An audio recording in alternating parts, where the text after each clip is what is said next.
नमस्कार साथियों, मैं भूपेंद्र कुमार बसंत। स्वागत है आप सभी का आपके अपने YouTube channel the Basant classes में। आज हम सब हाजिर हैं, सुबह का टाइम है और चर्चा करेंगे 14 जून 2020 के करंट अफेयर्स के सभी प्रश्नों के बारे में। करंट अफेयर्स के जितने भी प्रश्न बन सकते हैं उनके बारे में। और हाँ, यदि आप इन करंट अफेयर्स के प्रश्नों की PDF प्राप्त करना चाहते हैं तो आप हमारे टेलीग्राम चैनल को सब्सक्राइब कर ले, वहाँ से आपको इसकी PDF प्राप्त हो जाएगी। टेलीग्राम चैनल का लिंक मैंने डिस्क्रिप्शन बॉक्स में दे रखा है, आप वहाँ से देख सकते हैं। और हाँ, वीडियो शुरू करने से पहले अगर आप इस चैनल पर नए हैं तो चैनल को सब्सक्राइब करें और बेल आइकन को प्रेस करें ताकि आपको सारी नोटिफिकेशंस और अपडेट्स मिलती रहे। चलिए शुरू करते हैं।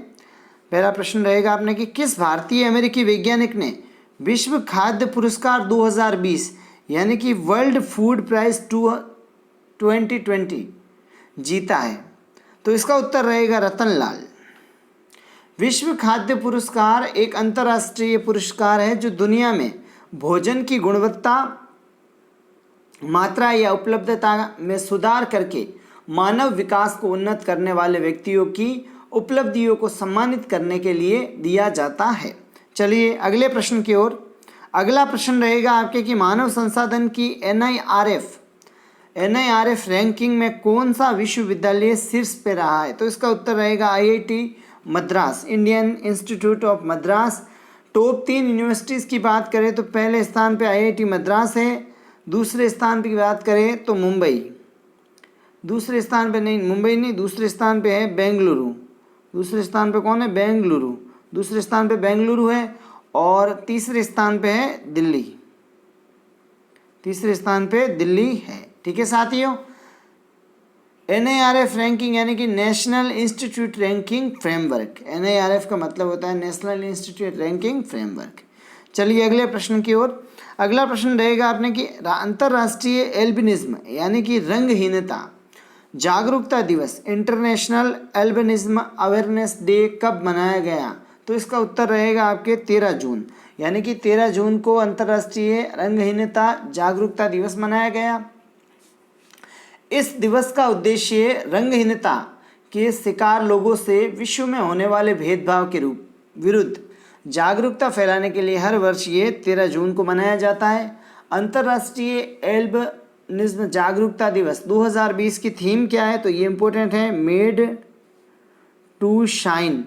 मेड टू शाइन यानी कि चमकने के लिए बने। चलिए अगले प्रश्न की ओर साथियों।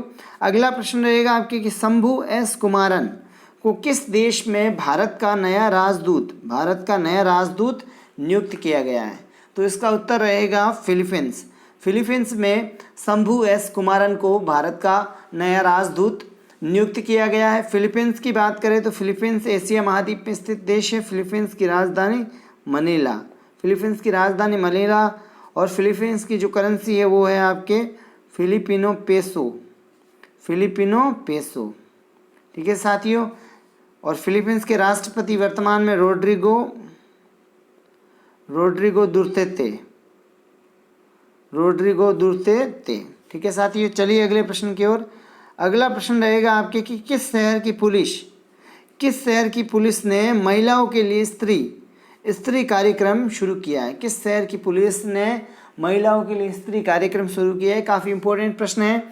तो इसका उत्तर रहेगा हैदराबाद की पुलिस ने महिलाओं के लिए स्त्री कार्यक्रम एक शुरू किया है। स्त्री का मतलब है कि इसकी फुल फॉर्म होगी C tramps through respect, equality and empowerment. इस कार्यक्रम का उद्देश्य महिलाओं के बचाव और सुरक्षा से संबंधित मुद्दों से निपटने के लिए सभी महिलाओं को एक साथ जुड़ने और पुलिस के साथ काम करने के लिए एक साझा मंच को बढ़ावा देने के लिए शुरू किया गया है। हैदराबाद आप सभी को बता दें तेलंगाना राज्य की राजधानी है वर्तमान में। चलिए अगले प्रश्न की ओर। अगला प्रश्न रहेगा आपके कि किस राज्य सरकार ने बाल मजदूरों को शिक्षित करने के लिए बाल श्रमिक विद्या योजना शुरू की है? तो इसका उत्तर रहेगा आपके उत्तर प्रदेश राज्य सरकार ने बाल श्रमिक विद्या योजना शुरू की है। इस योजना के तहत सरकार चयनित लड़कों एवं लड़कियों को 1000 रुपये और 1200 रुपये की मासिक 1200 रुपये और 1000 रुपये की मासिक वित्तीय सहायता प्रदान करेगी। अब बात करते हैं उत्तर प्रदेश की, तो उत्तर प्रदेश की राजधानी लखनऊ, उत्तर प्रदेश की राजधानी लखनऊ। वर्तमान में जो उत्तर प्रदेश के मुख्यमंत्री है वो है योगी आदित्यनाथ। योगी आदित्यनाथ यानी कौन सी पार्टी से आते हैं? भारतीय जनता पार्टी से। और जो वर्तमान में उत्तर प्रदेश की गवर्नर है वो है आपके आनंदीबेन पटेल। कौन है? आनंदीबेन पटेल, वर्तमान में उत्तर प्रदेश की गवर्नर। ठीक है साथियों, चलिए अगले प्रश्न की ओर। अगला प्रश्न रहेगा आपके कि किसने सहकार मित्र योजना का शुभारंभ किया है? किसने सहकार मित्र योजना का शुभारंभ किया है? तो इसका उत्तर रहेगा नरेंद्र सिंह तोमर।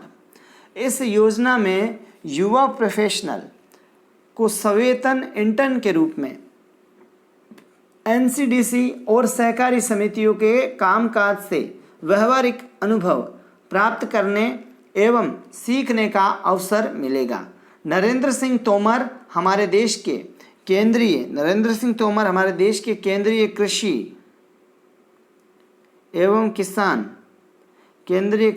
किसान कल्याण मंत्री है। चलिए अगले प्रश्न की ओर। अगला प्रश्न रहेगा आपके कि कौन सा संगठन पूरी तरह से डिजिटल होने वाला निर्माण क्षेत्र का पहला संगठन बना है? तो इसका उत्तर रहेगा NHAI। NHAI ने यूनिक क्लाउड आधारित एवं आर्टिफिशियल इंटेलिजेंस संचालित big data analytics platform, data lake एवं प्रोजेक्ट मैनेजमेंट सॉफ्टवेयर को खतरनाक कोरोना वायरस महामारी से निपटने के लिए लॉन्च किया है।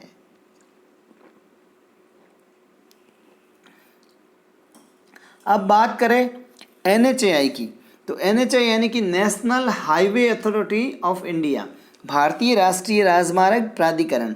इसकी स्थापना 1988 में होती है और मुख्यालय वर्तमान में NHAI का है वो है नई दिल्ली में। नई दिल्ली में NHAI का मुख्यालय है। और वर्तमान में नई NHAI के अध्यक्ष कौन है? तो सुखबीर सिंह संधू वर्तमान में NHAI के अध्यक्ष है। बात करें नितिन जयराम गडकरी, हमारे देश के जो केंद्रीय सेंट्रल सड़क एवं परिवहन और राजमार्ग मंत्री है, वो कौन है? नितिन गडकरी। चलिए साथियों अगले प्रश्न की ओर। अगला प्रश्न रहेगा आपके कि किस राज्य सरकार ने दिव्यांग आंगनवाड़ी कार्यकर्ताओं को कोरोना योद्धाओं का दर्जा दिया है? तो इसका उत्तर रहेगा आपके मध्य प्रदेश राज्य सरकार ने ये फैसला किया। इस दिव्यांग आंगनवाड़ी कार्यकर्ता को ये दर्जा राज्य में चल रहे कोरोना संकट के दौरान महत्वपूर्ण भूमिका निभाने के लिए दिया गया है। बात करें मध्य प्रदेश की, तो मध्य प्रदेश की राजधानी भोपाल है। मध्य प्रदेश के वर्तमान मुख्यमंत्री शिवराज सिंह चौहान। और हाँ, मध्य प्रदेश के वर्तमान में जो गवर्नर है वो है लालजी टंडन वर्तमान में मध्य प्रदेश के गवर्नर है। तो ये साथ में अपन क्या करते हैं, कोई टर्म आती है उससे रिलेटेड बात भी कर लेते हैं ताकि अपना जीके भी इस दृष्टि से स्ट्रॉन्ग हो। और करंट अफेयर्स तो चल ही रहे हैं, उसको अपने को जीके से रिलेट करके पढ़ना है। यानी करंट अफेयर्स में अगर कोई ऐसी टर्म आती है तो उसको जीके से रिलेट करें ताकि आने वाले फ्यूचर में अपने एग्ज़ाम में वो अपने को सपोर्ट करे। तो ऐसी चीज़ें करके अपने को पढ़ना होगा। और हमेशा मोटिवेशनल रहिए, अपने टारगेट को निश्चित रखिए और उसी दिशा में आगे कदम बढ़ाते रहिए, सफल होइए। हमें भी बहुत खुशी होगी क्योंकि हम भी आपके लिए तत्पर है। ठीक है साथियों, चलिए आगे चलते हैं। 10वां प्रश्न नेक्स्ट आपके कि गुलजार दहलवी का निधन हुआ है, यह कौन है? तो ये कौन है? तो बात करें तो गुलजार दहलवी सरकार द्वारा उर्दू में प्रकाशित की जाने वाली एकमात्र विज्ञान की प्रतियोगिता साइंस की दुनिया के संपादक थे जो 1975 में शुरू हुई थी। गुलजार दहलवी लेखक भी है, कवि भी है, यानी कि उपयुक्त दोनों। आनंद मोहन गुत्थी गुलजार दहलवी पूरा नाम है इनका। और इन्होंने एक साइंस की दुनिया पुस्तक के संपादक किया था, तो इसलिए ये काफ़ी प्रसिद्ध रहे।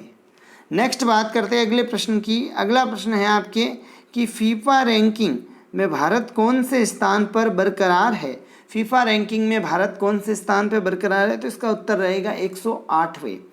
टॉप 3 देशों की बात करें तो इस सूची में बेल्जियम, जो कि बेल्जियम है, वो पहले स्थान पे है।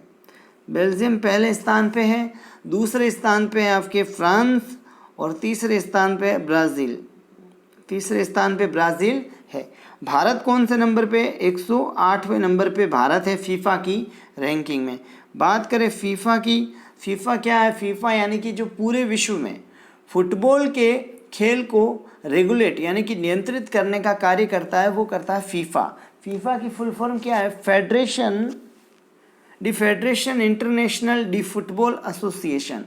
स्थापना कब हुई थी फीफा की? तो 21 मई 1904 को फीफा की स्थापना हुई थी। वर्तमान में फीफा का मुख्यालय वो है ज्यूरिक। ज्यूरिक आप सभी को पता है कहाँ पे? स्विट्जरलैंड में। और वर्तमान में फीफा के जो अध्यक्ष है वो है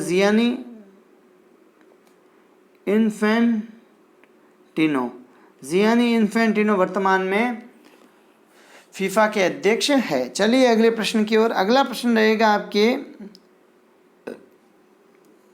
कि किस देश के मुक्केबाज ओलेक्सांद्र गोजदिक ने संन्यास की घोषणा की है, तो इसका उत्तर रहेगा यूक्रेन। यूक्रेन की बात करें तो यूक्रेन यूरोप महाद्वीप स्थित एक देश है और यूक्रेन की राजधानी क्या है? कीव। यूक्रेन की राजधानी कीव। यूक्रेन में जो मुद्रा चलती है वो चलती है यूक्रेनियाई रिवनिया। नेक्स्ट बात करें तो यूक्रेन के राष्ट्रपति वोलोडिमिर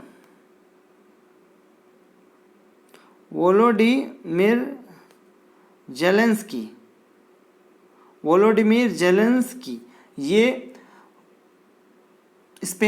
यूक्रेन के राष्ट्रपति है। चलिए अगले प्रश्न की ओर। अगला प्रश्न रहेगा आपकी कि उत्तराखंड का सबसे बड़ा जैव विविधता पार्क कहाँ खोला गया है, तो इसका उत्तर रहेगा हल्द्वानी। और ये सबसे इम्पोर्टेंट प्रश्न है, ऐसे प्रश्न परीक्षा में अक्सर पूछ लिए जाते हैं। उत्तराखंड का सबसे बड़ा जैव विविधता पार्क कहाँ खोला गया है, तो इसका उत्तर रहेगा हल्द्वानी।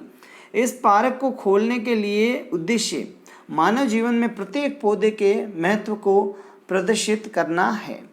उत्तराखंड राज्य की बात करें तो उत्तराखंड राज्य की स्थापना 9 नवंबर 2000 में हुई थी। राजधानी उत्तराखंड की राजधानी देहरादून या गैरसैंण। दो राजधानी उत्तराखंड की देहरादून और गैरसैंण। मुख्यमंत्री की बात करें तो उत्तराखंड के मुख्यमंत्री आपके त्रिवेंद्र सिंह रावत, जो कि कौन सी पार्टी से आते हैं? भारतीय जनता पार्टी। और वर्तमान में गवर्नर कौन है उत्तराखंड के? तो बेबी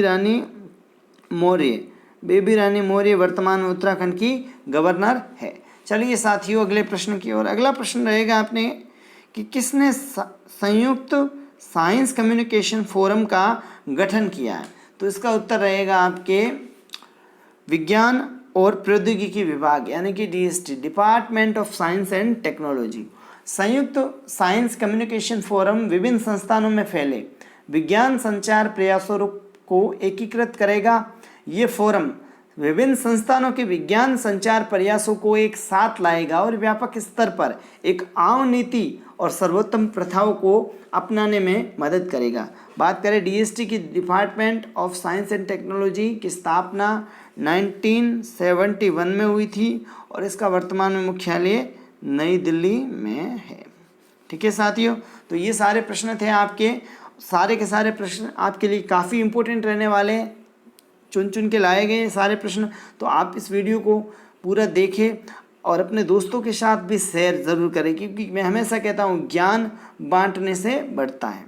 चलिए बात करते हैं कल के प्रश्न पे। कल मैंने आपको वीडियो के एंड में आपको प्रश्न पूछा था जिसका उत्तर आप सभी को कमेंट बॉक्स में देना था। क्या प्रश्न था कि किस देश में पहली बार किसी अश्वेत को वायुसेना के चीफ ऑफ स्टाफ पद पर नियुक्त किया गया है, तो इसका उत्तर रहेगा अमेरिका में। अमेरिका में ऐसा हुआ है ठीक है। अमेरिका की बात करें तो अमेरिका भी उत्तरी अमेरिका महाद्वीप में स्थित एक देश है। और अमेरिका यानी कि यूएसए जो करेंसी चलती है वहाँ पे वो है अमेरिकी डॉलर।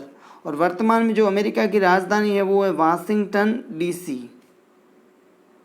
और वहाँ के राष्ट्रपति है वो है डोनाल्ड ट्रंप वर्तमान में वहाँ के राष्ट्रपति हैं। ठीक है साथियों। और थोड़ा सी बात करें अमेरिका की, तो अमेरिका में एक विश्व प्रसिद्ध स्पेस एजेंसी है जिसका नाम है नासा। इसके बारे में पूछ लिया जाए तो इसका भी मुख्यालय वाशिंगटन डीसी में है। अमेरिका की राजधानी वाशिंगटन डीसी कौन सी नदी के किनारे है? ये प्रश्न भी कई बार रेलवे एग्ज़ाम, एसएससी एग्ज़ाम में पूछा गया है। तो इसका उत्तर रहेगा पोटोमेक नदी। पोटोमेक, मैं लिख देता हूँ, पोटोमेक नदी। और नेक्स्ट बात करें कि अमेरिका की संसद को क्या कहते हैं, तो अमेरिका की संसद को कहते हैं कांग्रेस। ये मैं सारे इंपॉर्टेंट कोई फैक्ट आए हुए हैं वो बता रहा हूँ और कई परीक्षा में पूछे गए हैं। तो कांग्रेस कहते हैं अमेरिका की संसद को। अमेरिका के बारे में और बात करें तो मिसूरी नदी यूएसए की सबसे लंबी नदी है। ठीक है। चलिए आज के प्रश्न पे, जिसका उत्तर आप सभी को कमेंट बॉक्स में ज़रूर देना है कि इसका उत्तर क्या है। इसी बहाने हमें पता चलेगा हमारे स्टूडेंट्स कितने अपडेट रहते हैं और कितना आप इसको मतलब नॉलेज गेन करते हो।